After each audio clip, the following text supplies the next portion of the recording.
This question is interesting. Is the pursuit of objective truth ultimately achievable, or are we inherently limited by our subjective perspectives? It's a question from Quora. The guy didn't send his name. It's different from the usual science. But to be a good scientist, you need to understand the reality between the difference between objective truth and subjective truth. I'll start here. What is subjective truth? Subjective truth is simply simple. It's about your taste, about your taste. Do you like this painting? Don't you like this painting? Do you like this sculpture? Don't you like this sculpture? Do you like this music?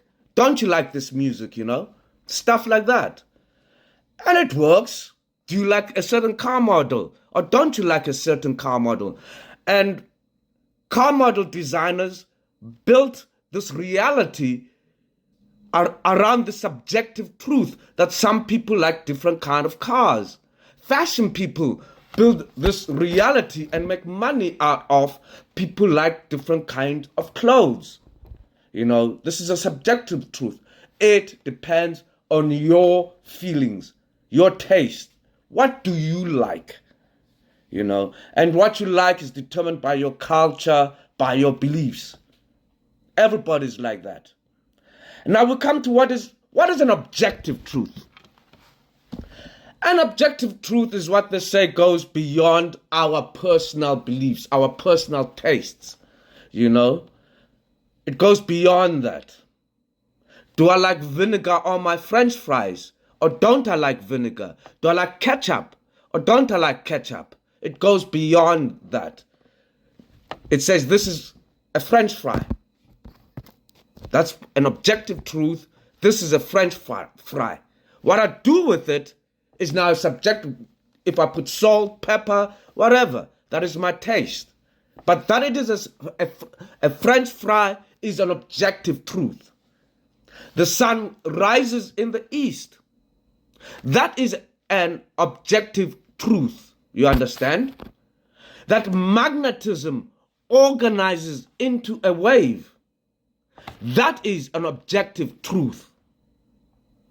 That water is composed of hydrogen and oxygen. That is an objective truth. Those are objective truths. Facts that are outside our personal feelings. Because how you love something is still a fact. That I prefer this model of a car to this model is a fact. It's a subjective truth. But that it is a car is an objective truth. But there's a problem with, don't take the objective truth too far as what they did in the early 20th century. Scientists and physicists like Einstein took the concept too far. They wanted to understand a world without human beings. Let's say there's no human being. That adds confusion to one's mind, you understand? Because this universe, as it is, has human beings. You cannot understand a universe that does not have human beings. It means it is a different universe from this one. You're understanding something else. That means matter was created differently than this one in this universe of yours, where you are observing but don't exist. See, this is what led to people like Einstein thinking of spooky actions. Because they were looking for a world, because it spooked them, this at the beginnings of quantum mechanics and entanglement. How can this be? You mean there's really a consciousness is involved? No, there's no consciousness is involved. You make the mistake of taking out the human being in looking for your objective reality. It's not possible. Now, are we inherently limited to our subjective perspective? because we decide things on culture. A fact is a fact. This is reality. People accept evidence according to who is giving evidence. It's subjective truth. This is because of what people desire. They desire a war of civilizations, desire looking for enemies, and their envies and their jealousies and their greed makes them not able to have an objective truth. They prefer a subjective truth. They prefer a fact to come from their friend because they are in a war of civilization. They don't want another fact to come from somebody outside their group because they're in a competition to pretend who is genetically smarter. So now they cannot accept a fact from somebody they are at war with in their culture, in their wars of civilization. That person they're at war with, they would rather rob. That is the reality.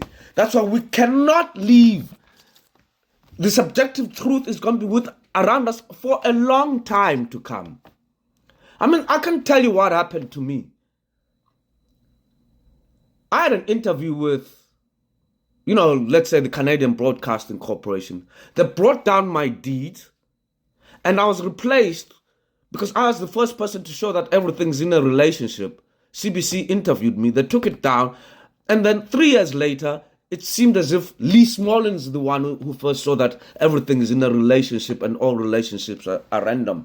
This is the kind of thuggery you have in a war of civilization. Lee Smollen must be seen to be smarter than me, so people will use a subjective truth. The fact must seem real only when it comes from Lee Smollen, even though it is my mind that he's using. Do you understand? But for those of us who believe in liberty and freedom and have stand with the principles of science since the times of Galileo and understand the sacrifices that are there in this world that is given by subjective truths, we stand for objective truths. We hold the standards because we are scientists after facts, and the politics comes second, and the religion comes second when we are dealing with science. We go with the facts that are presented in front of us. We don't play games and take people's interviews down, take people's equations and say they are our equations. We are here and we will continue battling for a world of liberty and freedom and of objective truth for the next 1,000 years if necessary. That is the reality.